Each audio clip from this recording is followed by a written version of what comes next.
इस्लामाबाद में call centres के जरिए अरबों रुपए डिजिटल डकैती की वारदातों में मजीद इंकशाफात सामने आ गए। FIA की तहकीकाती टीम के मुताबिक जाली कंपनियों के जाली अकाउंट्स के जरिए अब तक 400 अरब रुपए मुंतकिल किए गए हैं। अरबों रुपए के बिटकॉइन के जरिए बैरून मुमालिक मनी लॉन्ड्रिंग भी की गई। तहकीकात में साइबर क्राइम में मुलव्विस अफसरान के गिर्द भी घेरा तंग कर दिया गया। डिजिटल गैंग की सरबराह निदा खान के मोबाइल फॉरेंसिक से अहम मवाद भी मिल गया। मोबाइल से मिलने वाली साइबर क्राइम अफसरान की चैट भी रिकॉर्ड का हिस्सा बन गई।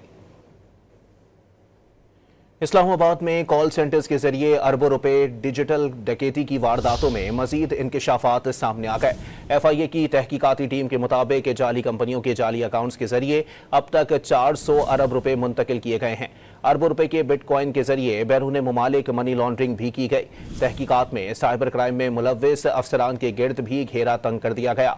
डिजिटल गैंग की सरबराह निदा खान के मोबाइल फॉरेंसिक से अहम मवाद भी मिल गया। मोबाइल से मिलने वाली साइबर क्राइम अफसरान की चैट भी रिकॉर्ड का हिस्सा बन गई।